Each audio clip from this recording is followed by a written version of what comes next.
A millionaire returned to his snowy hometown one winter night and found his 10-year-old nephew curled up outside in the freezing dark, a blind German shepherd with a white bandana pressed close against him for warmth. What the boy clutched in his small hands made the man's chest ache. No one came to open the door that night.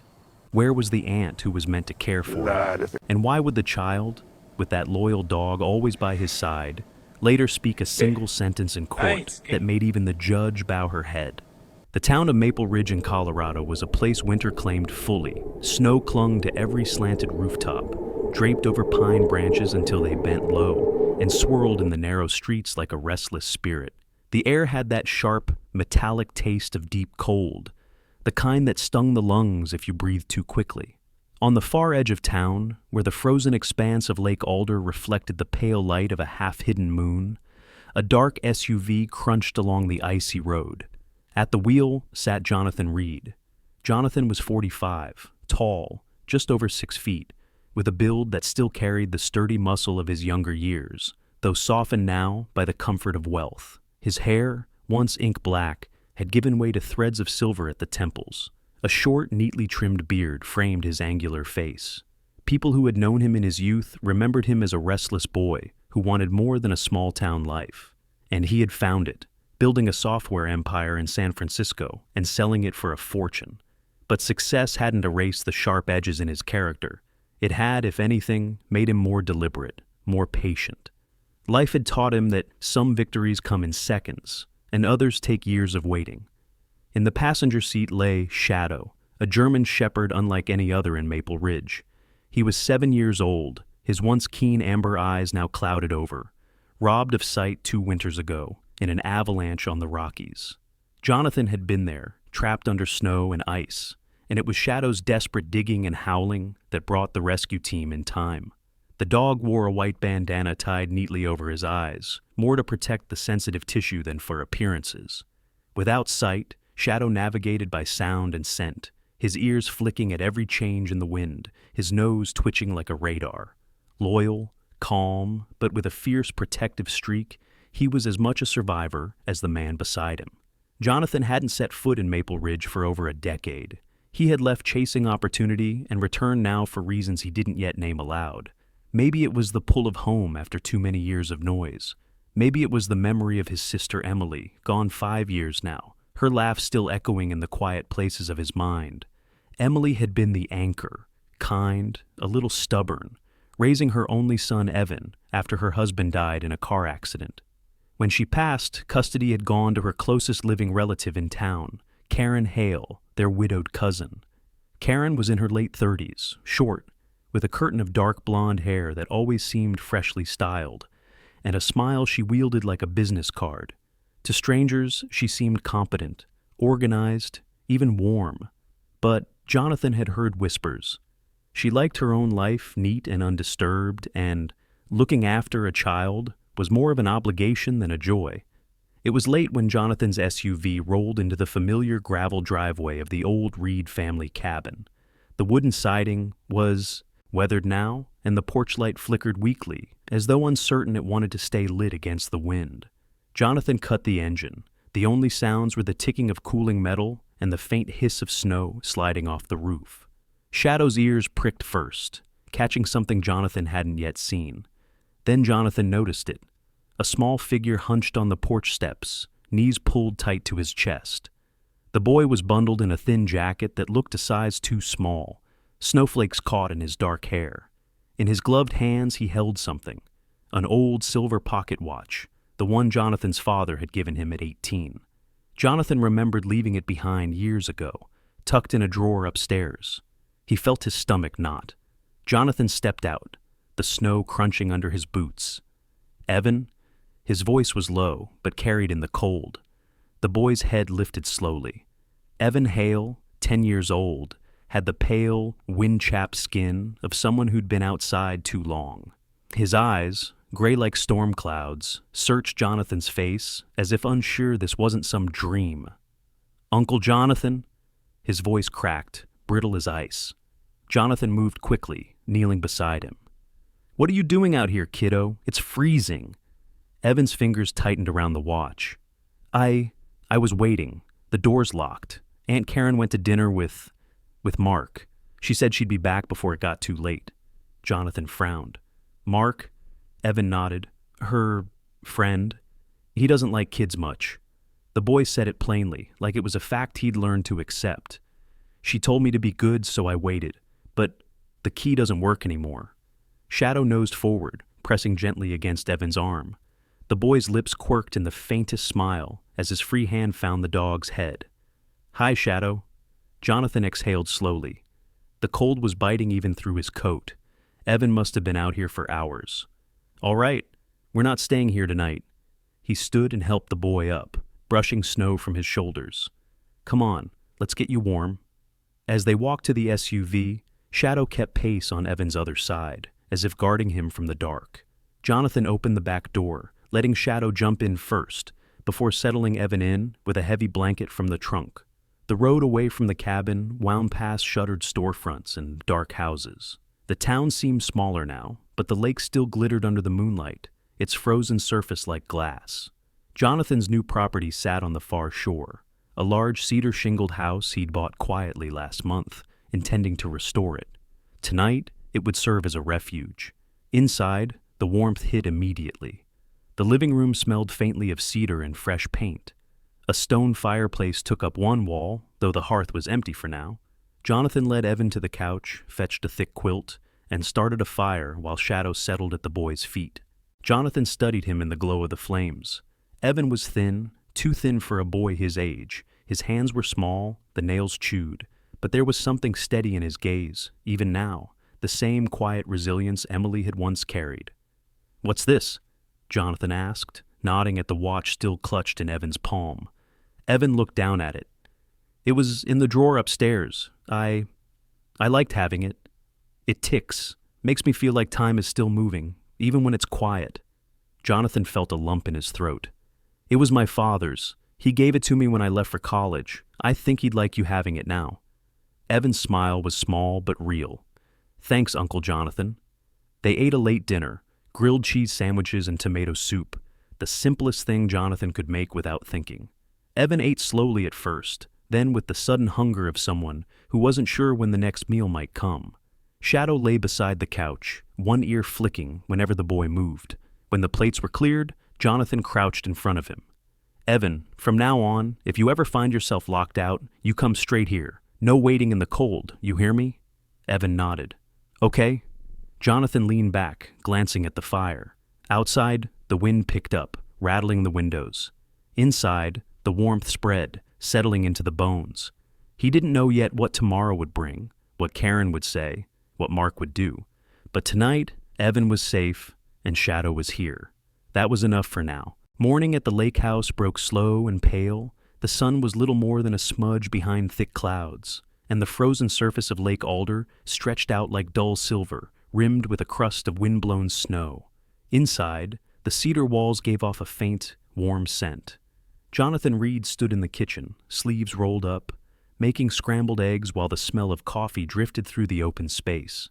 Across the room, Evan sat at the long oak table, elbows resting on the polished wood, quietly sketching with a dull pencil. At his feet, Shadow lay curled on the braided rug, the white bandana tied neatly over his eyes.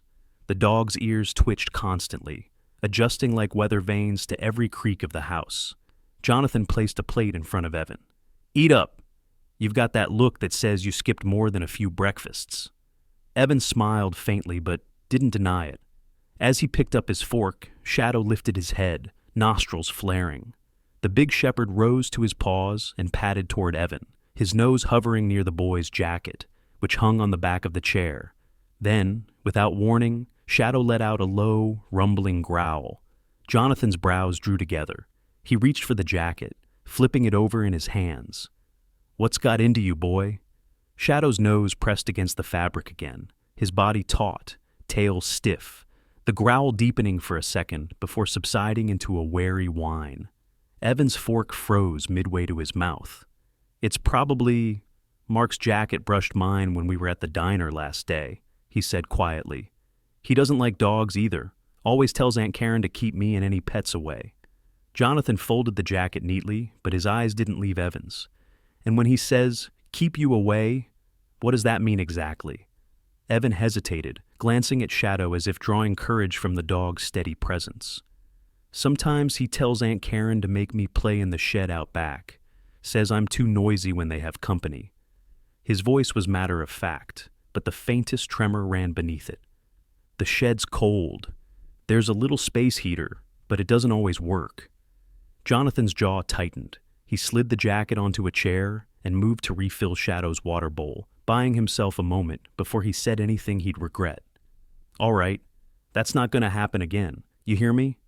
Evan nodded, returning to his eggs. By late morning, the clouds began to break just enough to reveal the glint of snow on the far hills. Jonathan suggested they head into town, partly for supplies, partly because he needed to talk to someone. They left Shadow with a fresh bone by the fireplace. The shepherd, though miffed at being left behind, settled down with a sigh. Maple Ridge's main street was a postcard strip of red brick storefronts and hanging wreaths, though most of the garland had been dulled by the frost. Jonathan parked in front of Linda's Cafe, a place he'd walked past nearly every day as a teenager. Linda Parker emerged from behind the counter as soon as the door chimed. She was in her mid-40s with chestnut hair tucked loosely into a bun, a few strands falling to frame her face.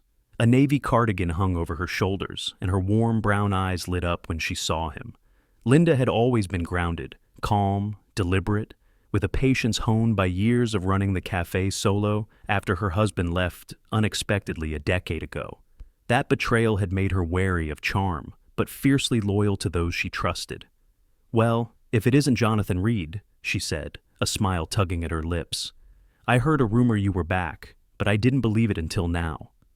Guess the rumors are true for once, Jonathan replied, pulling Evan forward gently. This is my nephew, Evan. He's staying with me for a while. Linda's gaze softened as she shook Evan's hand. Welcome, sweetheart. You hungry? She didn't wait for an answer before sliding a plate of warm cinnamon rolls across the counter. They took a booth by the window, steam from their coffee and cocoa fogging the glass. Linda slid in across from them after a moment, wiping her hands on a towel. I hate to start on bad news, but since you've been gone, this town's gotten tangled in some shady business. And it might have to do with a name I just heard. Mark Turner. Jonathan's eyes sharpened. Go on? Linda leaned in slightly. A few months back, he started buying up old cabins and lakefront lots. Cash deals, no mortgages. But here's the thing. Most of those properties aren't fixed up. They just sit empty, and sometimes they change hands again within weeks.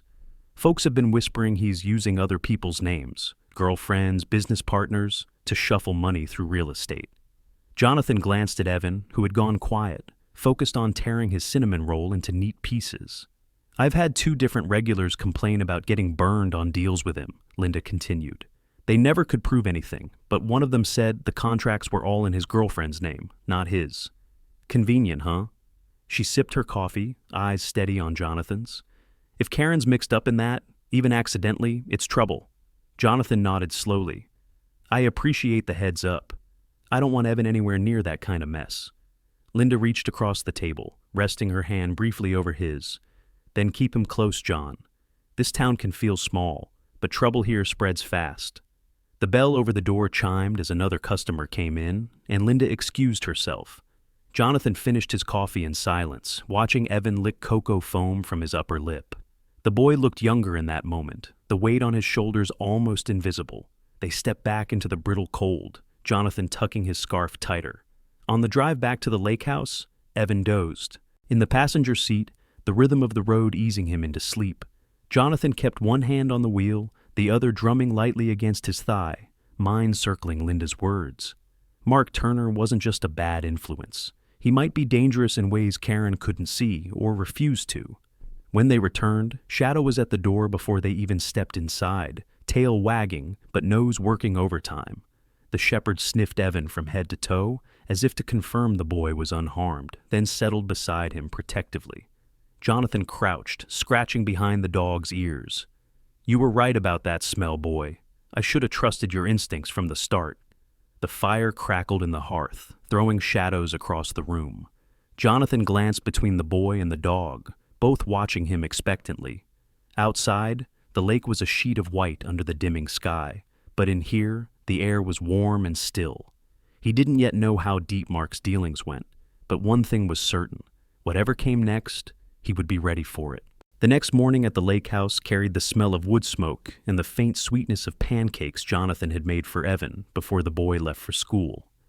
Snow dusted the world outside in a quiet hush, the lake a white sheet under the dull winter sun. Shadow, resting by the door, lifted his head every time a car passed on the road beyond, his blind eyes hidden under the white bandana, ears tuned to every vibration. The house felt calmer now, but Jonathan knew better than to mistake calm for safety. While Evan was gone, Jonathan decided to straighten up the small guest room his nephew now used. It was still sparse, just a bed, a narrow desk, and a dresser Jonathan had moved in 2 days ago. But the desk drawers were already filled with a boy's careful chaos: pencils, folded scraps of paper, a marble, and a small flashlight. As Jonathan opened the bottom drawer, his hand brushed against an envelope without a stamp. The handwriting was unmistakably a child's, slightly uneven but deliberate. He hesitated, then slid the paper out. The letter began simply, "Dear Mom and Dad in Heaven." Jonathan's chest tightened as he read on. Evan wrote about school, about how Aunt Karen often went out and sometimes locked the door, about nights when I have to sleep on the porch because she forgets I'm outside. Near the end, the words shifted.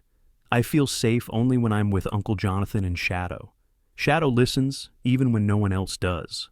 Jonathan folded the paper carefully, setting it on the desk, as if it were fragile glass. Shadow's nails clicked softly on the wooden floor as he came to stand in the doorway, head tilted, sensing Jonathan's stillness. You already knew, didn't you, boy? Jonathan murmured. The shepherd padded forward until his head rested against Jonathan's knee. That night confirmed the truth of Evan's words. Shadow, blind though he was, parked himself at the threshold of Evan's room once the boy went to bed. At one point near midnight, the faint crunch of footsteps outside reached Jonathan's ears. Shadow's head lifted instantly, a low, guttural bark breaking the silence.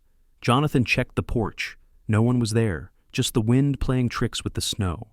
Still, the dog remained on guard until dawn, muscles taut, as if daring the darkness to try again. The letter weighed heavily in Jonathan's pocket the next day, when he walked into Linda's cafe. Linda was refilling sugar jars, her cardigan sleeves pushed up, hair tied back in a loose knot. She noticed his expression and immediately ushered him to a booth. You've got that look, John. Sit. Tell me. Jonathan slid the folded letter across the table. She read it in silence, lips pressed into a thin line. This isn't something you can ignore. You need someone who knows how to make this count legally. I know a man, David Brooks. He's one of the best family law attorneys in the county.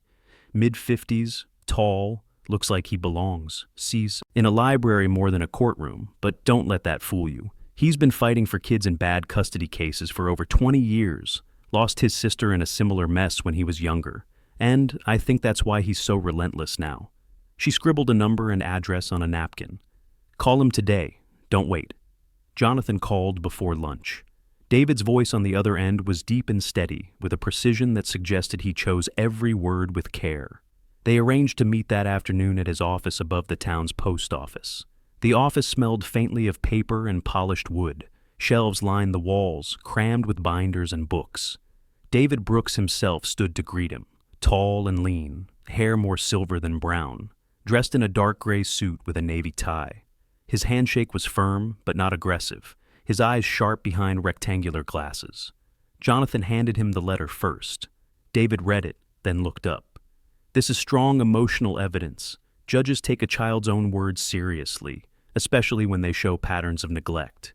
Jonathan explained about the night he'd found Evan on the porch, about Shadow's reaction to Mark's scent, about the shed Evan had been locked in. David listened without interrupting, occasionally jotting a note in neat, angular handwriting. You're going to need more, David said finally. Letters help, but photographs, witness statements, they make a case harder to dispute. Do you have neighbors who've seen Evan outside alone? Jonathan nodded. 2, maybe 3, and Linda. She's heard things from other townsfolk. Get them to write it down. Dates, times, what they saw, and if you can get any recordings, even audio, they'll be valuable. That night, Jonathan began his quiet campaign. He spoke to Mrs. Clark, the elderly woman next door to Karen's house, who admitted she'd twice seen Evan huddled on the porch after dark. She agreed to write a statement, her spidery handwriting filling a lined notebook page. Tom Herrera, a mechanic who lived across the street, handed over 2 grainy phone photos of Evan sitting on the porch steps with snow around him. And then there was the sound. Jonathan had kept an old digital recorder in his desk for dictating notes during his tech days. He took it to Karen's property line one evening when he knew Mark was visiting, Shadow trotting beside him. The moment Mark's voice carried through the thin winter air, Shadow erupted in fierce barking, deep, sustained, unrelenting. The recorder caught every second, the aggression sharp enough to make the hairs rise on Jonathan's arms. It wasn't proof of abuse, but it was proof of the dog's instinctive hostility toward the man. By the time Jonathan returned to David's office with the folder of statements, photographs, and audio, the lawyer's expression had shifted from professional courtesy to quiet resolve. "This," David said, tapping, "the folder, is a foundation we can build on. It's not just about winning custody. It's about showing a judge that Evan's welfare is at risk if he stays where he is." Jonathan glanced down at Shadow, sitting patiently at his heel, the shepherd's head tilted as if he understood the weight of the moment. And maybe he did. After all, he had been guarding Evan long before Jonathan knew the full truth. Karen arrived at the lake house before the storm had even fully set in, her silver SUV crunching across the frozen driveway. Mark stepped out first, tall in his tailored black coat, his polished boots gleaming despite the icy wind. His eyes swept over the property like a man sizing up a piece of real estate rather than a home. Karen followed, every strand of her chestnut hair perfectly in place, her tailored camel coat cinched at the waist. Jonathan met them at the porch, Shadow rising to his feet at the sound of unfamiliar footsteps. The shepherd's head turned toward the voices, the white bandana across his blind eyes making him seem like a sentinel from another time. Karen's voice cut through the cold air. "Jonathan, I'm here for Evan.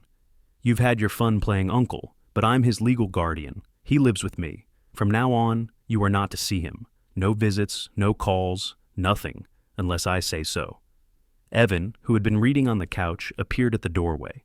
His small frame looked even smaller under his worn sweater. "I don't want to go back," he said, voice barely above the wind. Karen's expression hardened. "That's not your decision. You live with me and Mark, and you will help around the house. That's what family does." Mark's lips curved into a cold smile. "Best not to make trouble, John. Courts don't like messy family drama, and you wouldn't want this to turn into one." Jonathan stepped forward, his tone steady. "You're not protecting him, you're using him." Karen's eyes flashed. "I'm raising him as I see fit. Now send him to the car." Evan's gaze darted to Jonathan, searching for something. Hope, perhaps, or a promise. Jonathan gave him both in a single quiet sentence. "I'll see you soon."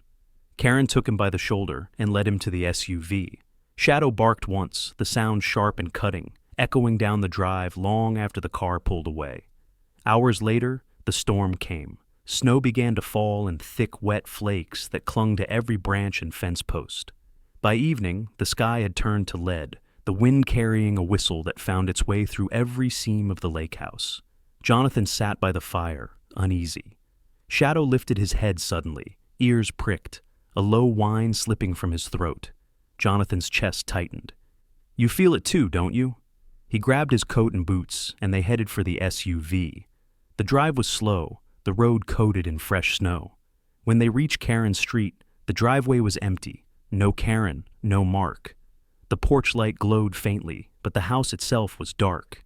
Shadow leapt from the SUV, nose to the wind, body taut. He pulled Jonathan to the side of the house and around the corner. There, on the back porch steps, sat Evan. Snow clinging to his hair, his thin coat no shield against the cold. Jonathan dropped to his knees, wrapping his coat around the boy. "I couldn't get in," Evan whispered through, chattering teeth. "They left. Said they'd be back soon." The door was locked. Shadow pressed close, nuzzling Evan's arm. Jonathan scooped him up and turned toward the front, where a voice called through the wind. It was Linda Parker, bundled in a red parka, snow dusting her hat. She had been walking home from the cafe when she spotted Jonathan. Moments later, Officer Ray Dalton, a stocky man in his 40s with a weathered face and calm authority, approached. "That's your nephew?" he asked. Jonathan nodded, and Ray's expression hardened. "Leaving a child outside in this is neglect. I'll file a report." Back at the lake house, Evan thawed under blankets while Shadow curled protectively beside him. Linda stayed until the boy's color returned, then left, still fuming. The next morning in David Brooks's office, Jonathan recounted everything. David listened, then slid a folder across the desk. "While you were dealing with this, I found something. Mark's been using Karen's name to open hidden bank accounts tied to fraudulent property deals. It's classic laundering. Whether she knows or not, she's implicated. And once this hits the right hands, it could end their hold over Evan." Jonathan glanced down at Shadow, who sat quietly at his heel, ears angled toward the door, as if still guarding it. "Then we don't waste time," he said. Outside, snow kept falling, erasing Karen's tire tracks. But Jonathan knew they wouldn't stay hidden for long. The courthouse in Denver loomed gray against the early morning sky, the glass panels of its facade catching the pale light of winter's end. Inside, the air was tense, the quiet shuffle of papers and echo of footsteps blending into a low hum of anticipation. Jonathan sat at the plaintiff's table in a tailored navy suit, his posture straight, his expression calm but resolute. Shadow, despite not being allowed in the courtroom, waited outside with Linda, resting on a blanket in the back of her cafe van, the white bandana clean and crisp against his dark fur. Evan sat beside Jonathan, dressed neatly in a blue sweater and khakis, his hair combed carefully, though his hands twisted nervously in his lap. David Brooks, their attorney, adjusted his tie and leaned in. "Remember, just be honest. You're not here to impress anyone. You're here to tell the truth." Across the room sat Karen and Mark. Karen wore a charcoal skirt suit and pearl earrings, her lips pressed into a thin, strained smile. She kept her gaze fixed ahead, avoiding Jonathan entirely. Mark, in a pinstripe suit with a silk tie the color of old wine, leaned back in his chair, eyes darting to the clock with an air of practiced boredom. Their attorney, a man named Gregory Vance, tall, thin, with a voice as smooth as polished wood, flipped through a leather-bound folder, his brow furrowed. The bailiff called the session to order, and Judge Maria Bell entered. She was a woman in her early 60s with silver-streaked black hair pulled into a low bun. Her face bore the kind of lines that spoke of decades spent weighing truth against lies, and her clear hazel eyes scanned the room with quiet authority. Known in legal circles for her sharp mind and intolerance for grandstanding, she had built her career on a reputation for fairness, shaped partly by a childhood in foster care after losing her parents in a car accident, a fact she never advertised but which occasionally revealed itself in the subtle warmth of her judgments toward vulnerable children. The proceedings began with David presenting the evidence, photos of Evan outside in the snow, Officer Ray Dalton's incident report, and Linda's sworn statement. Each piece built upon the last, weaving a picture of neglect that could not be softened by excuses. When David introduced the financial records, the tone in the courtroom shifted. Pages of bank statements, traced to accounts opened in Karen's name, showed deposits from suspicious property sales, sales linked to shell companies under Mark's control. Mark shifted in his seat, jaw tightening. Karen's face drained of color, her hands gripping the armrests. Gregory Vance tried to interject, but Judge Bell silenced him with a look. Finally, it was Evan's turn. David knelt beside him before he took the stand. "You're safe," he whispered. "Just tell her what you told me." Evan climbed into the witness chair, small against its high back. His voice trembled, at first, but steadied as he spoke. I just need someone who won't lock the door on me," he said, looking straight at Judge Bell. "Not in winter, not in summer, not ever. I just need someone who'll let me come inside when I'm cold." The room fell silent. Judge Bell's gaze softened slightly, but her voice remained even. "Thank you, Evan. You may step down." After closing statements, she retired to her chambers. The wait was short, barely 15 minutes, but it felt like hours. When she returned, the courtroom stilled. "In the matter of guardianship of Evan Parker," she began, "it is the judgment of this court that sole custody be granted to Mr. Jonathan Reed. The evidence presented shows a clear pattern of neglect on the part of Ms. Karen Parker, as well as the involvement of Mr. Mark Turner in criminal financial activities. Effective immediately, Ms. Parker is stripped of custodial rights. Mr. Turner will be remanded to Denver County Jail, pending charges of money laundering and financial fraud. Jonathan exhaled, the tension in his shoulders finally loosening. Evan's small hand slipped into his, squeezing tightly. A month later, the old family cabin on the edge of Maple Ridge was legally his again. The repairs were nearly complete: new shingles, fresh paint, and a wide, welcoming porch that faced the meadow. Winter melted into spring, the snow giving way to a carpet of green dotted with wildflowers. On a warm afternoon in April, Evan and Shadow played in the yard. Evan's laughter rang across the open field as he tossed a worn tennis ball. Shadow, though blind, tracked the sound and scent, bounding after it with confident strides, the white bandana flaring like a banner in the wind. Jonathan sat on the porch steps, a glass of iced tea in hand, watching them. The cabin's front door stood wide open, letting in the scent of pine and the hum of the breeze. There was no lock engaged, no barrier, only the unspoken promise that Evan would never again find himself shut out in the cold. And as Shadow settled at Evan's feet, the boy's hand resting lightly on his head, Jonathan knew the house was more than wood and stone again. It was love, safety, and the kind of freedom that could only grow where trust had taken root. God's miracles often come quietly, through open doors and open hearts. Jonathan's love gave Evan safety, and God can work the same way through each of us. Share this story, subscribe for more, and if you believe God puts the right people and animals in our lives to protect us, comment Amen. May the Lord bless you and your loved ones.